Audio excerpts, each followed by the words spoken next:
Camarades, salut. Salut camarades. Salut camarades. Camarades, salut. Merci.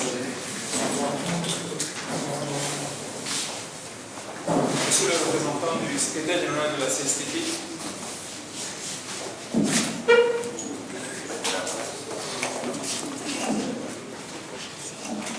Monsieur le représentant du secrétaire général de la CSTP. Monsieur le secrétaire général de la Fédération des travailleurs du bois et de la construction FDC. Coordonnateur général de Solidarité et Action pour le Développement Durable et SADD. Messieurs les secrétaires généraux du Saint-Jean, du Saint-Gite et du Saint-Forto, camarades travailleurs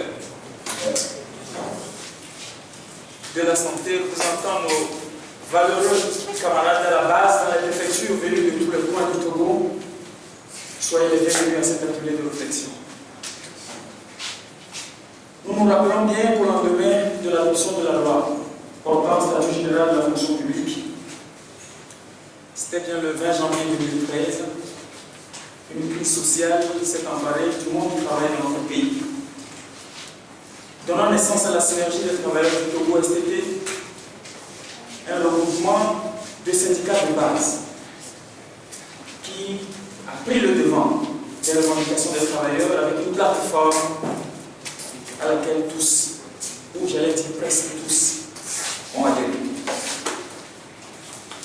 Et bien avant la naissance de la synergie, le syndicat national des praticiens hospitaliers du Togo et les autres organisations syndicales qui animaient la vie dans le secteur de la santé avaient observé des mouvements sociaux répétitifs en 2007, en 2008, en 2011 et en 2012 pour contraindre nos autorités à plus d'écoute à ce qui se passait dans le secteur. C'est dans ce contexte de tension sociale, de crise entre l'État et ses fonctionnaires, que l'annonce de la tenue des assises de la santé et aussi de celle de l'éducation a été faite par le premier responsable du pays.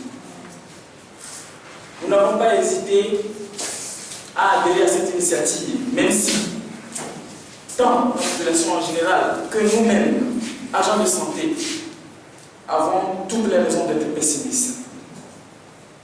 Pessimisme légitimé, car nous nous interrogeons, et à juste titre, sur ce qui a pu être fait des innombrables et judicieuses recommandations faites il y a 21 ans lors des États généraux de la santé. Pourquoi donc cet atelier? Une réforme n'existe que par les hommes et les femmes qui la mettent en œuvre et qui l'exécutent. De ce fait, nous avons le devoir de nous approprier les réformes auxquelles les prochaines assises de la santé doivent logiquement aboutir. Mais comment y contribuer tout en respectant les droits syndicaux, humains, en respectant les droits, j'allais dire, de l'agent de santé lui-même et en consolidant l'état de droit de notre pays. C'est dans le but d'apporter une réponse à cette question que cet atelier trouve sa justification. Camarades délégués venus des différentes préfectures, vous nous tirez votre analyse de la situation actuelle du système de santé tel que vous le vivez à la base au contact de nos concitoyens. Nous partagerons les différents axes de réflexion qui déboucheront sur les approches de solutions. Camarades médecins, pharmaciens, assistants médicaux et d'hygiène, infirmiers, kinésithérapeutes, sages-femmes, techniciens de laboratoire, psychologues de la santé, aides-soignants, agents administratifs et d'appui, nous sommes tous concernés par ces assises auxquelles nous devons prendre part activement. Nous espérons d'ailleurs que ces assises seront l'occasion de débats contradictoires dont la finalité est la mise sur pied des réformes qui doivent régir notre système de santé pour les années à venir. Aucun corps ne doit être oublié. Chaque corps a son mot à dire au cours de ces assises. Et nous ne devons pas accepter que ce soit seulement certains qui viennent parler des problèmes que vivent les autres sur leur lieu de travail au quotidien. Il faut trouver des solutions aux très nombreux problèmes de notre secteur. Mais en même temps, il faut nous projeter dans 10, 15, voire 20 ans pour se faire une idée de ce que la santé devra être dans notre pays. Cependant, un seul jour paraît trop juste pour prétendre déballer tous les problèmes et les approches de solutions correspondantes dans un secteur aussi problématique que le nôtre.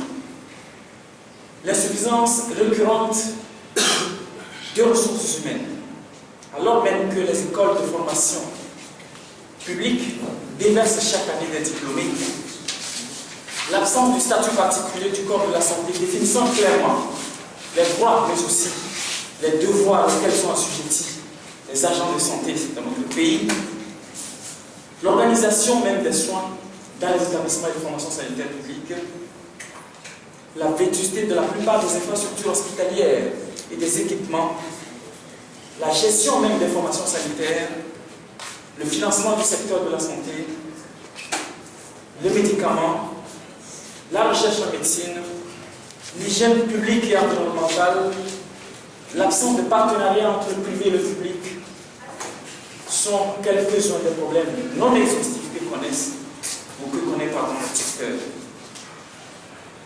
À la fin de cet atelier, la synthèse de tout ce que nous aurons dit ou produit devra servir à l'élaboration d'un document qui représentera notre contribution aux prochaines assises. D'aucuns peuvent se demander pourquoi c'est maintenant que le Saint-Paul se détermine à organiser un tel atelier. La réponse est toute simple, c'est parce que nous n'avons pas eu les moyens. Nous avons frappé en vain à plusieurs portes.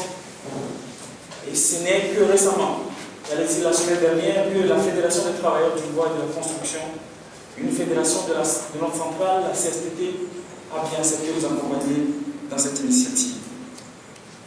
Camarades syndicalistes, qu'il me soit permis de témoigner au nom du syndicat national des praticiens hospitaliers du Togo, notre gratitude à un personnage, M. Manjou Antoine, qui est le secrétaire fédéral de la FDPC. Tant à lui qu'à toute sa fédération, celle des travailleurs du bois et de la construction et leurs partenaires du Solifon, sans la diligence desquels cette rencontre n'aurait peut-être pas eu lieu. Le Saint-Fort souhaite, camarade secrétaire fédéral de la FDPC, que notre collaboration si jeune grandisse, se poursuive et se renforce pour rendre plus grande notre centrale, la CSTT. Mes remerciements enfin les plus mérités, les plus méritoires aux camarades du bureau qui ont travaillé d'arrache-pied ces derniers jours pour que la tenue de ce séminaire soit effective. Camarades, salut. Salut camarades. Salut camarades. Salut. Je vous souhaite tous une excellente journée de travail. Merci.